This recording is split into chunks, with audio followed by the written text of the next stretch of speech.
Greetings people, it's Jared here, Wolfgang1, back to do another Transformers review. Today's review was requested by a YouTube subscriber called A Ruin, and they requested this one way back, weeks ago, I think possibly even in November, and I said I was going to try and get it done in January. Well, that obviously failed as we're now in February, but I'm very happy to be taking a look at this one because it is a figure that I have wanted to do for a while, and I was missing just a couple of things, but now I've recompleted it with a box and everything like that. I'm more than happy to dive in and excuse me, dive in and take a proper look at it. So today this review is as I said, requested by O'Ruin, and this is the review for Generation 1 Hound. Okay, so here's Hound in his reproduction box.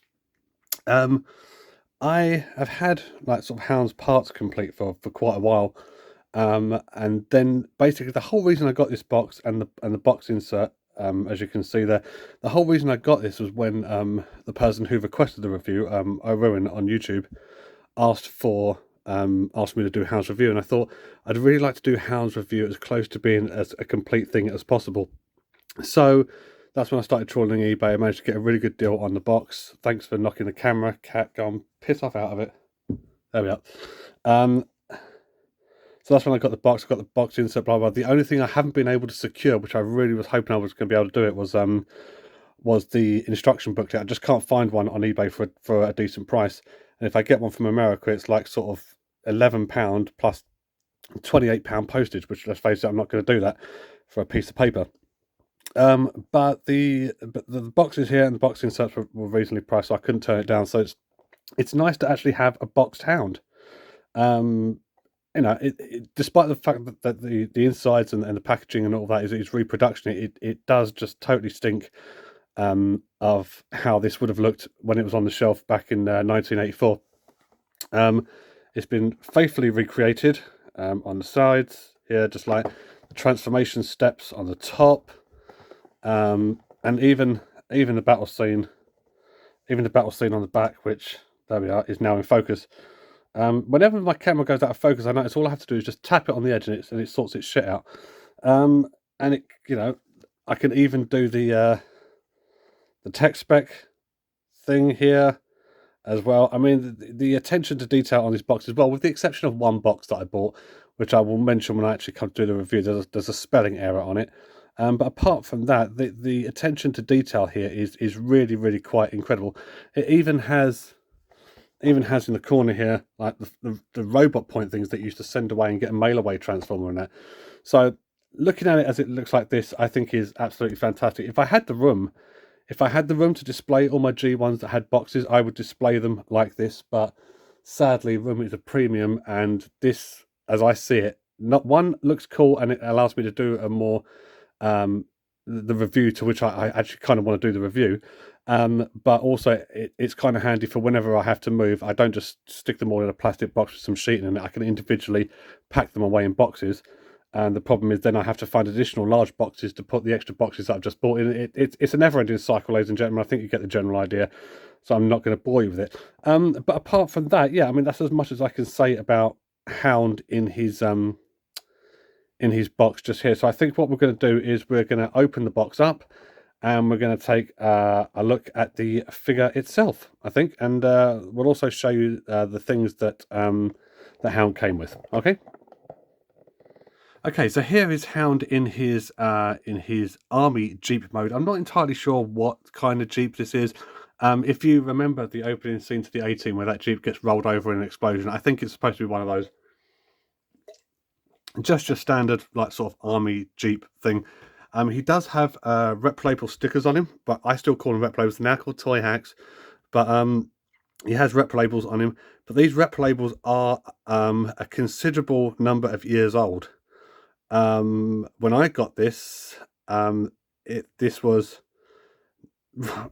in a decent condition. I mean, it still is in a decent condition. I think the stickers, if it had any stickers, were definitely on the way out, so I repro-labeled it, hence why he's got Autobot symbol imprints on his chairs there. I might take those off because I was never too sure about if that looked good or not. And he also comes with a little name tag sticker, so I stuck that on the front just in case anyone was confused about who he was, and also just completely removes the robot in disguise element for me. But as I said, it's the figure is showing its age a little bit in terms of its looseness, but sadly so are the stickers. And this is mostly due to where they're placed in terms of the transformation. So if we turn it over here, I don't know if I've got anything handy as a pointer.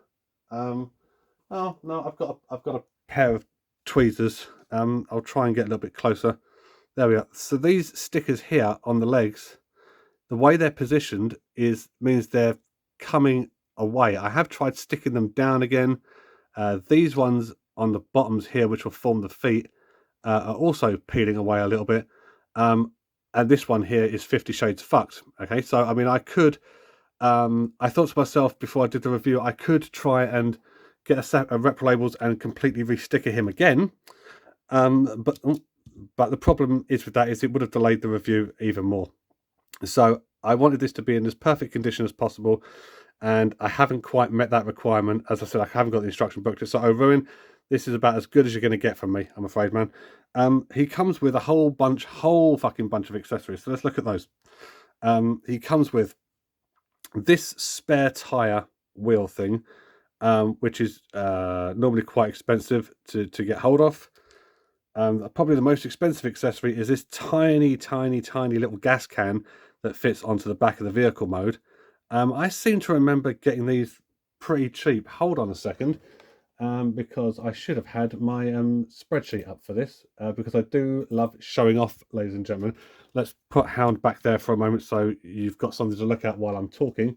Hound cost me, the figure cost me £10, just the figure. The parts altogether, I think Hound had this part here, which is his robot launcher thing, and I think he might have come with this gun. But these three parts here, I've bought separately, and they were all incredibly cheap for some reason. They're not reproductions; they're real ones.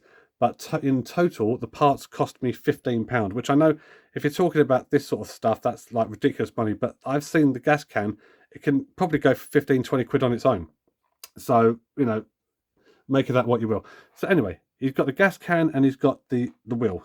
He also comes with this, which is let's get him out of the side. This is a directional sort of gun thing that sits on the back of the vehicle mode, but sadly doesn't have any discernible use or anything like that in robot mode. So it's kind of a shame that they didn't find a way to utilize this in robot mode.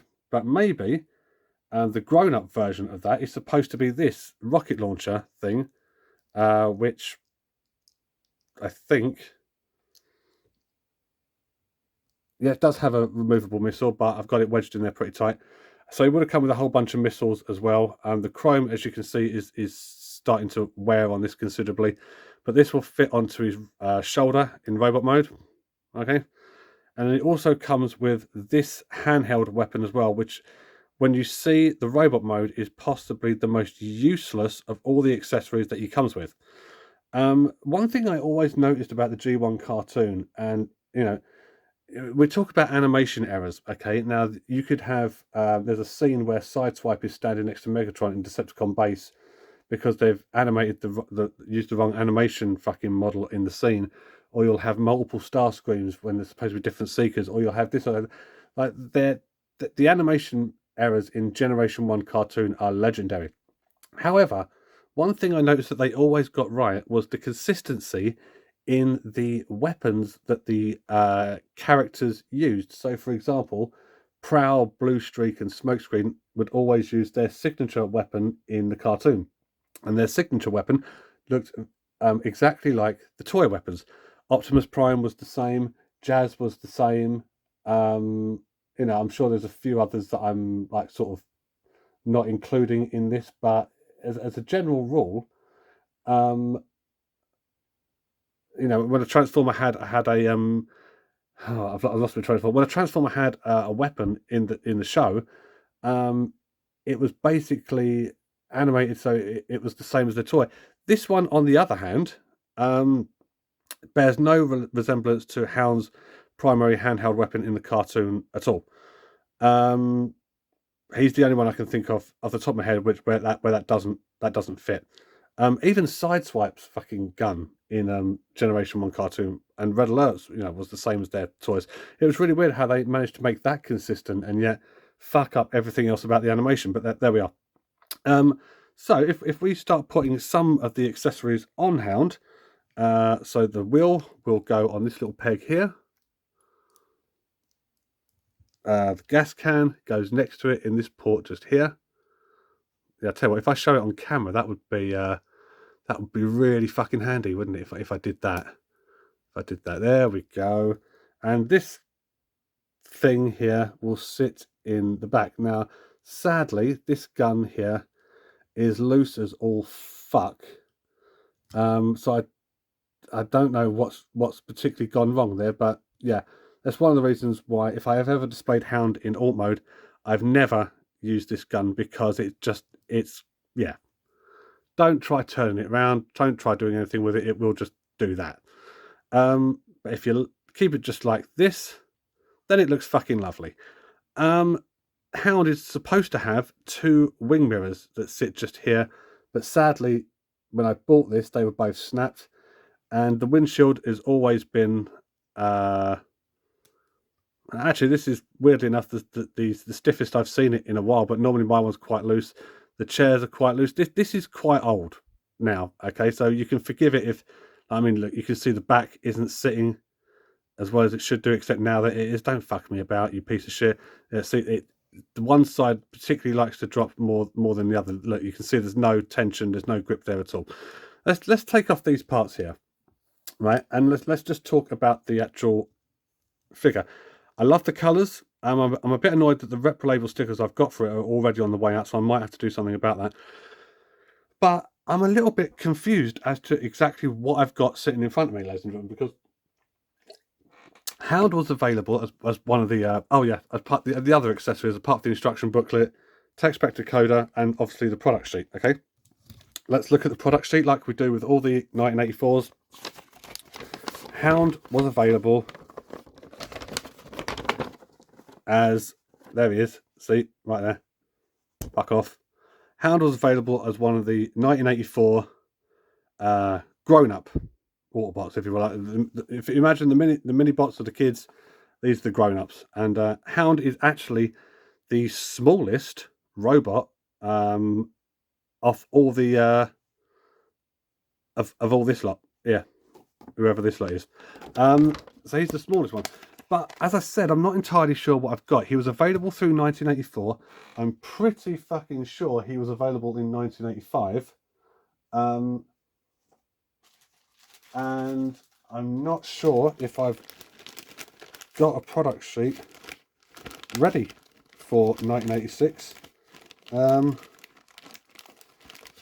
another 1984 product sheet. Well, anyway. He was featured in the movie in that one scene, right? So I'm assuming his toy was probably discontinued 1986 onwards, okay? The reason I'm not sure exactly what I've got here, it could be a 1984, it could be a 1985, it could be a 1986, if he was still around in 1986. I don't think he's any one of those at all. I think this is a Diaclone, which, as you all know, is the is what the Transformers were before Hasbro bought all the licenses to the molds and rebranded it and made a fuck ton of money out of someone else's hard work, right? I think this is a 1982 or 1983 Diaclone toy. And the reason for that, apart from the fact, there's nothing about the mold or anything. They didn't change the color on it for anything like that. And they didn't do anything like that. The reason for that is because if you look on the underside, all it says here, without a date or anything like that, is Takara, Japan. That's it. I've scoured over this thing like you wouldn't believe. Oh, there's some chromeware just here and under here, whatever. I've scoured this thing. I've gone over it with a fine-tooth comb. I cannot see any Hasbro stamps on it. I cannot see a date stamp on it at all. All it's got in it is Takara, Japan. That's it. That's it. And I'm pretty confident that what I've got here, you know, I can't necessarily prove it unless I get it independently verified, and I'm sure as hell not going to actually expend the energy to do that. I'm pretty sure what I've got here is a Diaclone figure.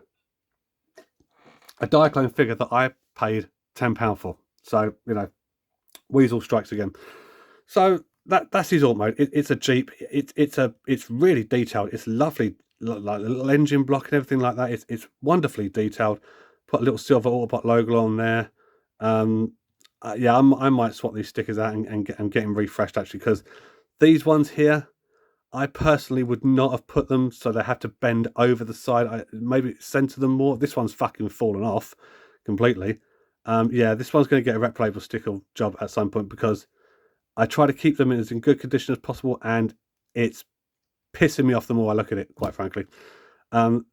It's got stickers in places it doesn't need to have stickers. Like, if you're going to have this, fine, have it. Don't have it on the sides. Bring it more fucking centered a little bit. You know, whatever. What do I know? I'm just an idiot who buys this stuff and fucking restores it. What the fuck do I know about any of this? So that's Hound, ladies and gentlemen, and you've seen him with his car accessories. Now let's take him. Let's get the transformation out of the way. Let's transform this bad boy. Let's start by extending the figure a little bit, folding down these seats like that, and then bringing forward these sections just here and rotating them forward. So that'll be his legs, and let's bring the camera up a little bit. There we are. And then these two things here are part of the transformation. They don't need to be, really, but you fold those and you fold those round like this, spin them a little bit forward like that, which is probably one of the reasons why these stickers here are getting the shit kicked out of them, quite frankly. But yeah, again, I know nothing.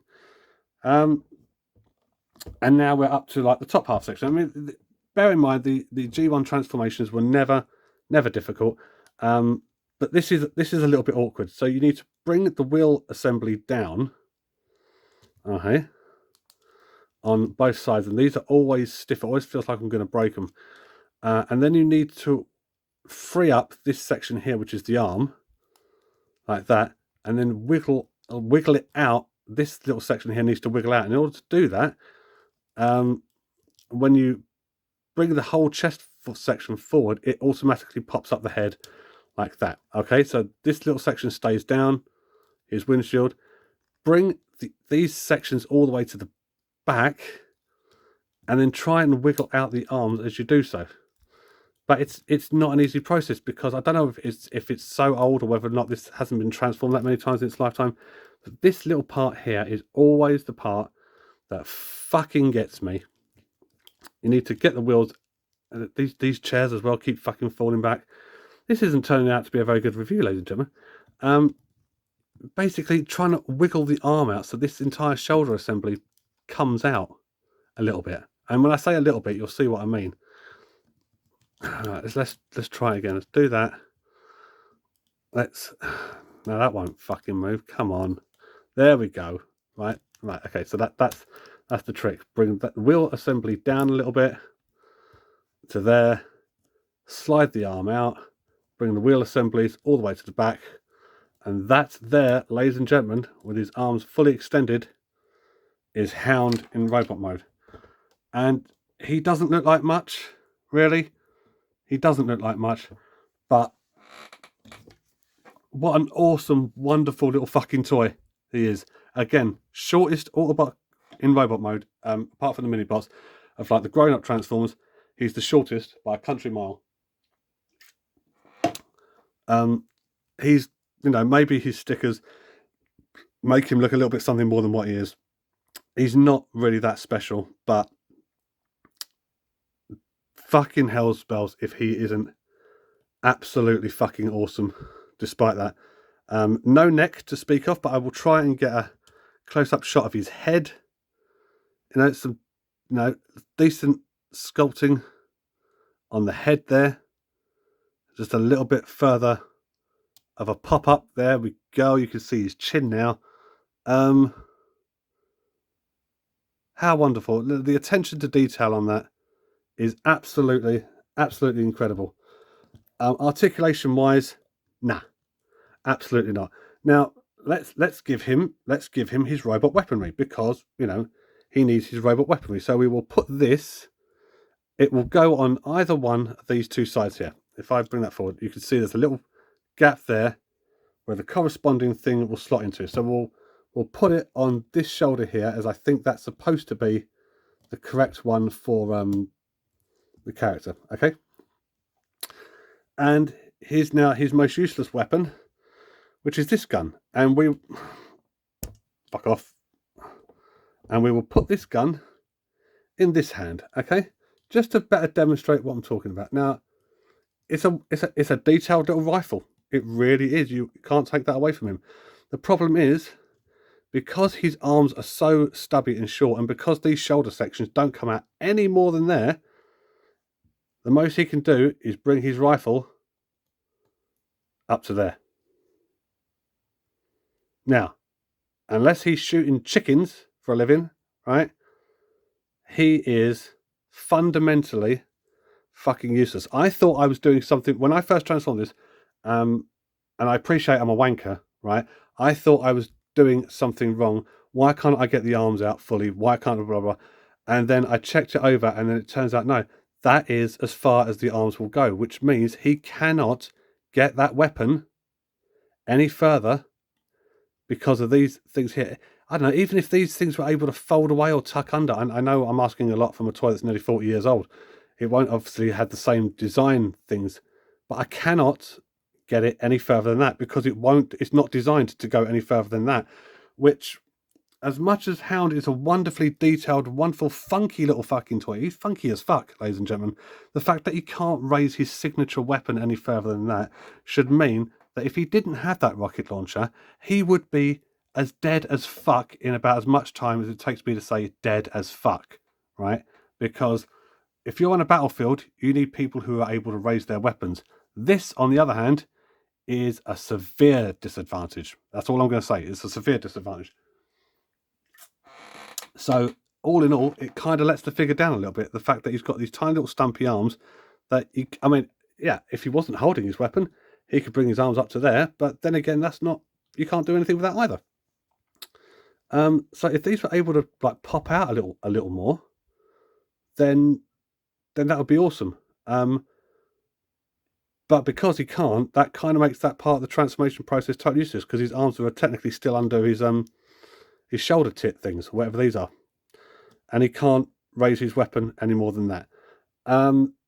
So he's always amused me on the grounds of that alone. But would I recommend getting a Generation 1 Hound?